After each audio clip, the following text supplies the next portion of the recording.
Hello बच्चों, कैसे हैं आप। बच्चों, आज हम पढ़ेंगे कक्षा 8 साइंस यानी कि विज्ञान के अंतर्गत पहला अध्याय फसल उत्पादन एवं प्रबंध। हम आपको बताएंगे बच्चों इस पाठ से संबंधित प्रश्नों के उत्तर। साथ ही बच्चों ध्यान रखें, यदि अभी तक आपने चैनल को सब्सक्राइब नहीं किया तो चैनल को भी सब्सक्राइब अवश्य कर दें, बेल आइकन भी दबा दें बच्चों, ताकि आपको कक्षा 8 साइंस के अंतर्गत आने वाली प्रत्येक वीडियो की नोटिफिकेशन मिलती रहेगी। चलिए ज़्यादा देर न करते हुए जान लेते हैं इस पाठ के प्रश्न उत्तर। और सबसे पहले हम आपको बता रहे हैं कि इस पाठ के अंतर्गत आपने क्या कुछ सीखा। तो आप देख सकते हैं बच्चों, नंबर 1, अपनी बढ़ती हुई जनसंख्या को भोजन उपलब्ध कराने के लिए हम लोगों को वैज्ञानिक कृषि पद्धतियों को अपनाना होगा। ठीक है, क्या करना होगा, हमें वैज्ञानिक कृषि पद्धतियों को अपनाना होगा ताकि बढ़ती जनसंख्या को भोजन उपलब्ध हो सके। दूसरी बात आपने इस पाठ में जानी बच्चों कि किसी एक स्थान पर उगाए जाने वाले एक ही प्रकार के पौधों को फसल कहते हैं। आई बात समझ में, फसल किसे कहते हैं? किसी एक स्थान पर उगाए जाने वाले एक ही प्रकार के पौधों को फसल कहते हैं। याद रखेंगे बच्चों, ये आपके लिए काफ़ी महत्वपूर्ण बिंदु हैं, इन्हें आप याद रखेंगे। नंबर तीसरी बात आप याद रखेंगे, भारत में फसलों को ऋतु के अनुसार हम 2 वर्गों में बांट सकते हैं। कौन कौन से? रबी की फसल और खरीफ की फसल। कितने प्रकार के? 2 प्रकार की फसलें, रबी और खरीफ की फसल। आगे चौथा पॉइंट आपके लिए काफ़ी इंपॉर्टेंट है, जुताई करके मिट्टी तैयार करना, उसे समतल करना जरूरी होता है। इस कार्य के लिए हल तथा पाटल का उपयोग किया जाता है। याद रखेंगे ना। अगला है बच्चों 5वां पॉइंट, आपको बीजों को मिट्टी में उचित गहराई पर बोना तथा उनके बीच उचित दूरी रखना अच्छी उपज के लिए जरूरी है। बीजों की अच्छी किस्म का चयन करके स्वस्थ बीजों को बोया जाता है और सीड ड्रिल की मदद से बुआई की जाती है। याद रखेंगे। नंबर 6, मिट्टी में पोषक तत्वों की समृद्धि और पुनः पूर्ति की आवश्यकता होती है, जिसे कार्बनिक या रासायनिक खाद तथा उर्वरक के उपयोग से किया जाता है। फसलों की नई किस्मों के आने से रासायनिक उर्वरकों के उपयोग में बहुत वृद्धि हुई है। 7वां पॉइंट आपके लिए, उचित समय एवं अंतराल पर फसल को पानी देना सिंचाई कहलाता है। सिंचाई किसे कहते हैं आप समझे ना। उचित समय एवं अंतराल पर फसल को पानी देना ही सिंचाई कहलाता है। आगे निराई एवं अवांछित या बेकार एवं बिना उगाए पौधों को हटाया जाता है, जिन्हें क्या कहते हैं? खरपतवार। क्या कहते हैं? खरपतवार। अगला पॉइंट है, कटाई का अर्थ है पकी हुई फसल को अपने हाथों या मशीन से काटना। याद रखेंगे। 10वां है, अनाज के दानों को भूसे से अलग करना थ्रेसिंग कहलाता है। क्या कहलाता है? थ्रेसिंग। और इसके बाद 11वां पॉइंट है बच्चों, बीजों को पीड़कों एवं सूक्ष्म जीवों से संरक्षित करने के लिए भंडारण जरूरी है। और 12वां पॉइंट याद रखेंगे, पशुओं को पालकर भी खाद्य पदार्थ प्राप्त किया जाता है, जिसे पशुपालन कहते हैं। क्या कहते हैं? पशुपालन। तो यहाँ पर ये थे आपके लिए काफ़ी इंपॉर्टेंट पॉइंट थे। यहाँ पर इन आप 10-12 जो भी पॉइंट हैं इनको आप याद रखेंगे कि आपने इस पाठ में क्या क्या सीखा। ठीक है, इसके बाद आइए बच्चों चलते हैं पाठ के प्रश्न उत्तरों पर। अभ्यास प्रश्न उत्तर में, और सबसे पहला प्रश्न आप देख सकते हैं, उचित शब्द छांटकर रिक्त स्थानों की पूर्ति कीजिए। यही है ना आपका पहला प्रश्न। और यहाँ पर कुछ शब्द दे रखे हैं आपके लिए, जैसे तैरने, जल, फसल, पोषक और तैयारी। ठीक है, और ये कै वाला प्रश्न है आपके लिए, एक स्थान पर एक ही प्रकार की बड़ी मात्रा में उगाए गए पौधों को कहते हैं। क्या कहते हैं? आपको यहाँ पर लिखना होगा, अभी हम बताएंगे आपको, आप देखते रहें। और ख वाला है बच्चों, फसल उगाने से पहले प्रथम चरण मिट्टी की, यहाँ पर आपको लिखना है। क्या लिखना है अभी हम बताएंगे आपको, आप जुड़े रहे हमारे साथ।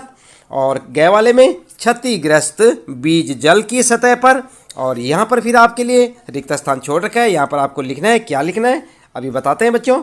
और घ वाला है, फसल उगाने के लिए पर्याप्त सूर्य का प्रकाश एवं मिट्टी से, और ये 2 जगह यहाँ पर खाली है, तथा आवश्यक है। तो क्या क्या आप यहाँ पर लिखेंगे, चलिए देख लेते हैं। सबसे पहले आपने देखा था कै वाले में यहाँ पर लिखेंगे आप फसल, और ख वाले में तैयारी, ग वाले में तैरने, और घ वाले में पोषक जल। दो है ना वहाँ पर, तो एक में लिखेंगे पोषक, एक में लिखेंगे जल। तो फर्स्ट वाले में कै वाले में लिखेंगे, ये था आपका कै। यहाँ पर एक स्थान पर एक ही प्रकार की बड़ी मात्रा में उगाए गए पौधों को फसल, यहाँ पर क्या लिखेंगे आप, फसल कहते हैं। ठीक है, तो इस प्रकार से आप यहाँ पर फसल और यहाँ पर जो आप लिख देंगे तैयारी। ठीक है, दूसरे में तैयारी और तीसरे में लिखेंगे तैरने। आपको जैसे दिखाई दे रहा है यहाँ पर, गै में तैरने और घै में पोषक तथा जल। यहाँ पर जो है पोषक लिखेंगे, यहाँ पर जल। तो इस प्रकार से आपका ये पहला प्रश्न हो जाएगा बच्चों। दूसरा प्रश्न देख लेते हैं बच्चों। यहाँ पर कॉलम ए में दिए गए शब्दों का मिलान कॉलम बी से कीजिए। और आप देख रहे हैं ना, कॉलम ए है और कॉलम बी, और यहाँ पर आपने मिलान करना है। और यहाँ पर फर्स्ट में लिखा है खरीफ फसल, इधर लिखा है ए मवेशियों का चारा, और सेकेंड में लिखा है रबी फसल, और यहाँ पर यूरिया एवं सुपर बी में। और इसी प्रकार से आप देख सकते हैं आपकी पुस्तक में रासायनिक उर्वर और सी वाले में पशु अपशिष्ट, गोबर, मूत्र एवं अवशेष। और उसके बाद जो है अगले में लिखा है यहाँ पर कार्बनिक खाद, गेहूं, चना, मटर, और ई में लिखा है यहाँ पर धान एवं मक्का। उत्तर क्या करेंगे आप, किस प्रकार से मिलाएंगे, तो आप फर्स्ट के साथ में ई मिलाएंगे, सेकेंड के साथ में डी, और थर्ड के साथ में बी, और फोर्थ के साथ में सी। क्या समझे आप, फर्स्ट के साथ में ई। तो यहाँ पर आप देख सकते हैं बच्चों, ये फर्स्ट है आपका, और इसके साथ आप क्या मिलाएंगे, ई वाला। ई वाला कौन सा है, ये है धान एवं मक्का। ठीक है, इसी प्रकार से आप इनका मिलान करें, फर्स्ट के साथ में ई, और सेकेंड के साथ वाला डी, और थर्ड के साथ मिलाएंगे बी, और फोर्थ के साथ सी को मिला लेंगे, और आपके उत्तर हो जाएंगे। ठीक है बच्चों, चलिए अगला प्रश्न देख लेते हैं। तीसरा प्रश्न यहाँ पर निम्न के दो दो उदाहरण दीजिए। और किसके देने आपने दो दो उदाहरण, नंबर 1 खरीफ फसल का और नंबर 2 रबी फसल का। तो आप जानते हैं खरीफ फसल में क्या क्या उत्पादन होता है, तो खरीफ फसल में लिखेंगे आप धान एवं मक्का। किसकी फसल होती है खरीफ के टाइम पे, धान एवं मक्का। और रबी की फसल में क्या क्या आती है फसलें, गेहूं और चना। क्या लिखेंगे, खरीफ में धान और मक्का, रबी में लिखेंगे गेहूं और चना। ये दो दो उदाहरण हो जाएंगे आपके इस तीसरे प्रश्न के उत्तर में। अगला है बच्चों चौथा प्रश्न यहाँ पर आपके लिए, निम्न पर अपने शब्दों में एक एक पैराग्राफ लिखिए। तो आपने इन पर लिखना है मिट्टी तैयार करना, इस पर एक पैराग्राफ, बुआई पर एक पैराग्राफ, और निराई पर भी एक पैराग्राफ, और थ्रेसिंग पर भी एक पैराग्राफ। यानी इन चारों पर आपने एक एक पैराग्राफ लिखना है, इनके बारे में आपने जानकारी देनी है। सबसे पहले लिखेंगे हम मिट्टी तैयार करना। तो यहाँ पर जो है उत्तर लिखेंगे आप, और क्या लिखेंगे, हेडिंग डाल देंगे मिट्टी तैयार करना। और फिर लिखेंगे यह प्रक्रिया फसल उगाने का प्रथम चरण है। मिट्टी को पलटने और पोला बनाने से पौधों की जड़ें गहराई तक जाकर श्वसन कर सकती हैं। पोला बनाना समझते ना आप, मुलायम और भुरभुरी हो जाती मिट्टी। ठीक है, और पोली बनाई हुई मिट्टी में केंचुओं और सूक्ष्म जीवों को वृद्धि में सहायता मिलती है तथा ये मिट्टी को और अधिक पोला कर ह्यूमस बनाते हैं। इसके अतिरिक्त मिट्टी पलटने से पोषक पदार्थ ऊपर आ जाते हैं जो अच्छी फसल उगाने में अत्यंत महत्वपूर्ण होते हैं। तो इस प्रकार से आप लिख सकते हैं पहले के बारे में पैराग्राफ, मिट्टी तैयार करना। इस प्रकार से आप पूरी जानकारी दे सकते हैं। दूसरा है बच्चों बुआई। क्या है यहाँ पर, बुआई। और बुआई में हेडिंग डाल के लिखेंगे यह फसल उत्पादन का महत्वपूर्ण चरण है। मिट्टी को तैयार करने के पश्चात खेत में बीज बोए जाते हैं। उचित दूरी एवं गहराई पर खेत में बीज बोना बुआई कहलाता है। ठीक है, बुआई क्या कहलाता है, उचित दूरी एवं गहराई पर खेत में बीज बोना बुआई कहलाता है। बुआई के लिए अच्छी गुणवत्ता किस्म के साफ एवं स्वस्थ बीजों का चुनाव करना जरूरी होता है। उचित बीजों को चुनने के बाद उन बीजों को उचित गहराई तथा उचित दूरी पर बोना चाहिए ताकि प्रत्येक पौधे को पर्याप्त हवा, प्रकाश यानी कि ताप, खनिज एवं पानी मिल सके। बुआई के लिए निम्नलिखित विधियों का उपयोग किया जाता है। और कौन कौन सी विधियाँ यहाँ पर देख सकते हैं आप, परंपरागत औजार विधि और सीड ड्रिल से दोनों प्रकार से बुआई की जा सकती है। तो इस प्रकार से आप अपना उत्तर लिख सकते हैं यहाँ पर दूसरे के बारे में, ख यानी बुआई पे एक पैराग्राफ। अगला है बच्चों निराई। और निराई पर आप क्या लिखेंगे, हेडिंग डाल देंगे खरपतवार हटाने को निराई कहते हैं। किसे कहते हैं निराई, खरपतवार हटाने को क्या कहते हैं, निराई। निराई नहीं करने से खरपतवार जल, पोषक एवं तत्व आदि ग्रहण कर फसल की वृद्धि को प्रभावित करते हैं। फसल उगाने से पहले खेत जोतने पर धूप के कारण खरपतवार मर जाते हैं और मिट्टी में मिल जाते हैं। खरपतवार हटाने का सबसे सही समय फूल एवं बीज बनने से पहले होना चाहिए। खरपतवार को हाथ, खुरपी आदि की सहायता से हटाया जा सकता है। आप देखते हैं ना, कई बार खेतों में जो हमारी फसलें होती हैं उनके बीच में घास, जंकाड़ या बेकार की वस्तुएं जम जाती हैं, या बेकार के जो पौधे जम जाते हैं उन्हें क्या कहते हैं, उनको हटाना ही खरपतवार का नाश करना कहते हैं, या खरपतवार कहते हैं उन सबको। उन्हें आपको हटा देना चाहिए खेत के बीच में से। जो फालतू फसलें होती हैं, फालतू चीज़ें होती हैं, उनको हटाना ही खरपतवार को हटाना। और यहाँ पर स्रेचिंग है, चौथा लिखेंगे आप घ वाला स्रेचिंग। खेतों से काटी गई फसल से बीजों या दानों को भूसे से अलग करने के प्रक्रम को स्रेचिंग कहा जाता है। किसे कहा जाता है? बीजों को या दानों को भूसे से अलग करना क्या कहलाता है? स्रेचिंग। स्रेचिंग करने के भी कई तरीके होते हैं, जैसे छोटे खेत वाले किसान अनाज के दानों को पटक कर या विनोइंग द्वारा अलग करते हैं, और बड़े खेत वाले किसान कंबाइन मशीन का प्रयोग करते हैं। आपने देखा होगा धान या गेहूं की फसल जब कट जाती है उसके बाद किस तरह से बीजों को अलग किया जाता है, तो उसे क्या कहते हैं? स्रेचिंग। ठीक है, तो इस प्रकार से आप लिख सकते हैं बच्चों। चारों के बारे में एक एक पैराग्राफ आपने लिखना था यहाँ पर। और कौन से चारों बारे में? यहाँ पर आप देख सकते हैं मिट्टी तैयार करना, बुआई के बारे में लिख सकते हैं, निराई के बारे में लिख सकते हैं, और स्रेचिंग के बारे में यहाँ से लिख सकते हैं। पांचवा प्रश्न है बच्चों, स्पष्ट कीजिए कि उर्वरक खाद से किस प्रकार भिन्न है। क्या लिखना आपने? जो उर्वरक है ये खाद से किस प्रकार अलग है। खाद और उर्वरक में अंतर आपने बताना है। उत्तर में लिखेंगे सबसे पहले खाद। खाद क्या होती है? नंबर 1, खाद एक प्राकृतिक पदार्थ है जो गोबर, मानव अपशिष्ट एवं पौधों के अवशेष के विघटन से प्राप्त होता है। इस प्रकार लिख सकते हैं। नंबर 2 लिखेंगे खाद खेतों में बनाई जाती है। नंबर 3, इससे मिट्टी को प्रचुर मात्रा में ह्यूमस प्राप्त होती है। और नंबर 4, इससे पादप या पादक पोषक अपेक्षाकृत कम मात्रा में होते हैं, और यह पानी में अघुलनशील होने के कारण इनका अवशोषण धीरे धीरे होता है। तो ये थी आपके लिए खाद के बारे में जानकारी। अब लिखेंगे आप उर्वरक क्या होते हैं। तो उर्वरक के बारे में लिखेंगे, हेडिंग डाल देंगे उर्वरक। हेडिंग डालने के बाद आप लिखेंगे उर्वरक एक अकार्बनिक लवण है। इसका उत्पादन कारखानों में होता है। इससे मिट्टी को ह्यूमस प्राप्त नहीं होती। इसमें पादप पोषक प्रचुरता में होते हैं। यह पानी में घुलनशील, क्या लिखेंगे? घुलनशील होने के कारण इनका अवशोषण शीघ्र हो जाता है। आई बात समझ में? तो इस प्रकार से आप उर्वरक के बारे में हेडिंग डाल के लिख सकते हैं, और यह पानी में घुलनशील होने के कारण इनका अवशोषण शीघ्र हो जाता है। ठीक है, आई बात समझ में?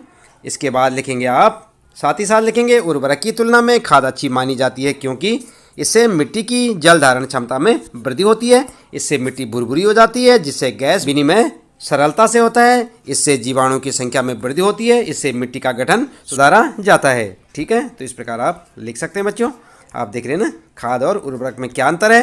ये खाद के बारे में और फिर उर्वरक के बारे में। अच्छे से लिखें बच्चों, याद भी करें।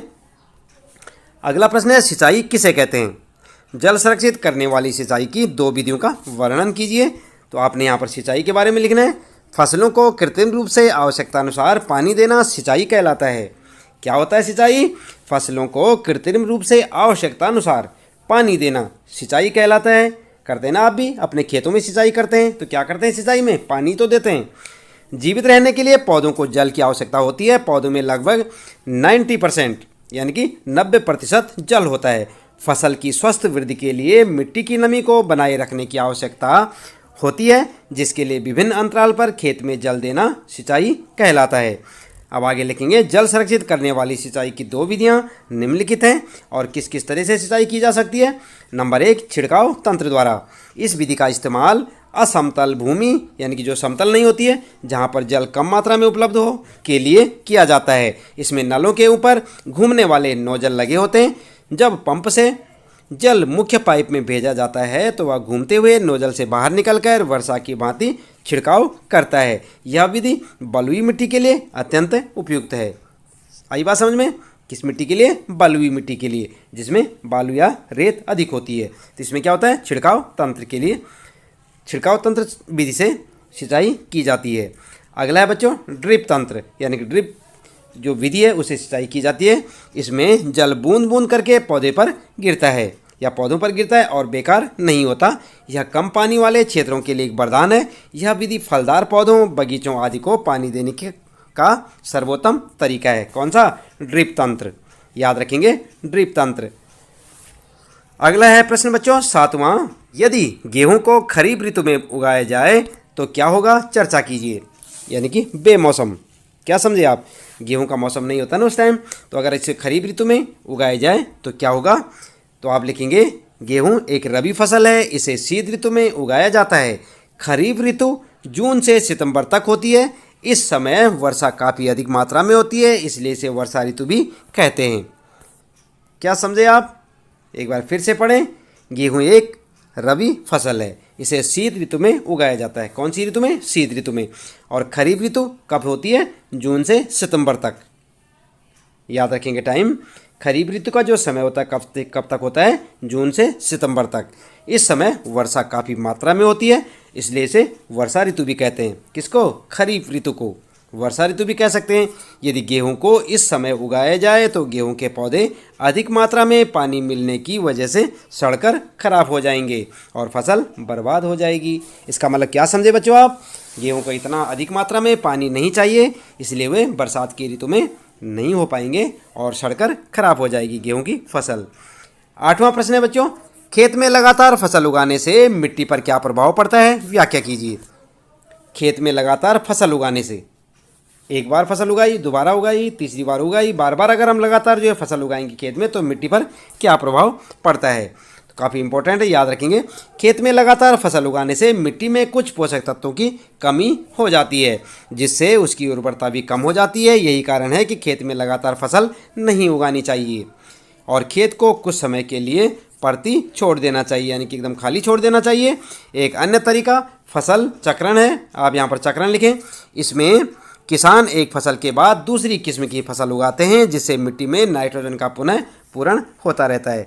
यानी कि लगातार एक ही किस्म की फसल ना उगाने के बजाय अलग अलग प्रकार की फसलें उगाते हैं, जिससे क्या होता है? मिट्टी में नाइट्रोजन का पुनः जो है पूरण होता रहता है। ठीक है, तो इस प्रकार से आप लिख सकते हैं यहाँ पर 8वां प्रश्न और उसका उत्तर। 9वां प्रश्न है बच्चों, खरपतवार क्या है? हम उनका नियंत्रण कैसे कर सकते हैं? उत्तर में आप लिख सकते हैं। खरपतवार के बारे में भी हमने आपको पहले भी बताया। खेत में फसल के साथ कई अवांछित यानी बेकार पौधे उग जाते हैं। आपने देखा होगा गेहूं या धान के बीच में कई जो है बेकार पौधे उगे होते हैं। इन पौधों को खरपतवार कहते हैं। इनको निराई के द्वारा हटाना बहुत ज़रूरी होता है, क्योंकि ये फसल की वृद्धि पर प्रभाव डालते हैं और पशुओं एवं मनुष्यों के लिए विषैले भी हो सकते हैं बच्चों।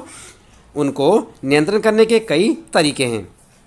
क्या क्या तरीके हैं? नंबर 1, फसल उगाने से पहले खेत जोतकर इससे खरपतवार पौधे सूखकर मर जाते हैं। खेत में जो जमे होंगे फालतू बेकार के पौधे वो क्या होंगे? सूखकर उखड़ जाएंगे, और जब उखड़ जाएंगे तो फिर सूखकर मर जाएंगे।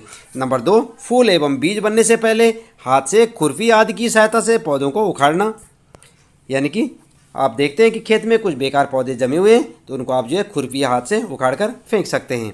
नंबर 3 तरीका है खरपतवार से बचने का, खरपतवार नाशी रसायनों का उपयोग करके। इससे खरपतवार पौधे मर जाते हैं। कई केमिकल या दवाइयाँ ऐसी होती हैं जिससे अवांछित पौधे या बेकार जो पौधे जमे होते हैं वो जो है सूख जाते हैं या सड़कर गल जाते हैं। तो इस प्रकार से आप इन विधियों को अपना सकते हैं यहाँ पर खरपतवार को नियंत्रण करने के लिए। अगला है बच्चों 10वां प्रश्न यहाँ पर, और इसमें पूछा है निम्न बॉक्स को सही क्रम में इस प्रकार लगाइए कि गन्ने की फसल उगाने का रेखाचित्र तैयार हो जाए। क्या उगाना आपने? गन्ने की फसल। तो यहाँ पर देखेंगे आप, प्रश्न आपके लिए ये है, फसल को चीनी मिल में भेजना। नंबर 2 में सिंचाई, नंबर 3 कटाई, नंबर 4 बुआई, नंबर 5 मिट्टी तैयार करना, नंबर 6 खेत की जुताई करना और नंबर 7 खाद देना। अब इसको जो है आपने सही क्रम में लगाना है कि सबसे पहले क्या कार्य होगा और उसके बाद क्या होगा। तो उत्तर में आप क्या लगा सकते हैं? उत्तर आप इस प्रकार से लिख सकते हैं। सबसे पहले हमें क्या करना होगा?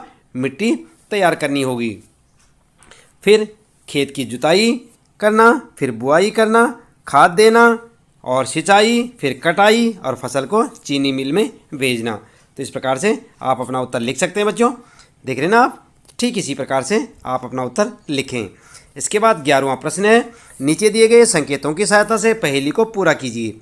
यहाँ पर आपके लिए एक पहेली है और पहेली में क्या है आप देख सकते हैं। इस प्रकार से ये बना हुआ है, यहाँ पर एक टेबल सी बनी हुई है, ये देख सकते हैं आप। पहेली अंतराल बना हुआ है और यहाँ पर क्या करेंगे आपने देखना है कि ऊपर से नीचे की ओर नंबर 1 सिंचाई का एक पारंपरिक तरीका, और बड़े पैमाने पर पालतू पशुओं की उचित देखभाल करना। नंबर 3 फसल जिन्हें वर्षा ऋतु में बोया जाता है। और नंबर 6 फसल पक जाने के बाद काटना। इसी प्रकार से बच्चों बाईं से दाईं ओर आपको क्या लिखना है, शीत ऋतु में उगाई जाने वाली फसलें। नंबर 4 पर लिखना है एक ही किस्म के पौधे जो बड़े पैमाने पर उगाए जाते हैं। और नंबर 5 पर लिखना आपने रासायनिक पदार्थ जो पौधों को पोषक प्रदान करते हैं। नंबर 7 खरपतवार हटाने की प्रक्रिया को क्या कहते हैं, ये आपको लिखना है। किस प्रकार से करना है, सबसे पहले आइए देख लेते हैं उत्तर में। यहाँ पर जो है सिंचाई का एक पारंपरिक तरीका, तो यहाँ पर क्या लिखेंगे आप, देख रहे ना आप, ये तो क्या हो सकता है पारंपरिक तरीका। यहाँ पर नंबर 1 पे लिखना आपने, तो यहाँ पर रह लिखा हुआ है रह, फिर यहाँ पर लिखेंगे आप है और यहाँ पर टे, तो क्या हो जाएगा रहट, हो गया ना रहट। और इसी प्रकार से उत्तर है आपके लिए रहट। और यहाँ पर लिख सकते हैं आप रवि, यहाँ पर लिखेंगे आप खरीफ, यहाँ पर लिखेंगे पशुपालन, और यहाँ पर जो है कटाई, और यहाँ पर उर्वरक, और यहाँ पर निराई। तो इस प्रकार से आपकी ये वर्ग पहेली सॉल्व हो जाएगी। ध्यान दें बच्चों, ये आपका उत्तर कर सकते हैं ना आप। तो इसके साथ ही बच्चों यहाँ पर इस पाठ से संबंधित प्रश्नों के उत्तर समाप्त हो जाते हैं। उम्मीद है कि आपको अच्छे से समझ आए होंगे। आप लगातार इसी प्रकार जुड़े रहें हमारे साथ। यदि आपने चैनल को अभी तक सब्सक्राइब नहीं किया तो सब्सक्राइब अवश्य कर दें, बेल आइकन भी दबा दें, और जानते रहें अपने कक्षा 8 विज्ञान यानी कि साइंस के सभी चैप्टरों के प्रश्न उत्तर हमारे साथ। तो मिलते हैं बच्चों फिर अगली वीडियो में अगले पाठ के नए नए प्रश्नों के साथ। आपका दिन शुभ हो।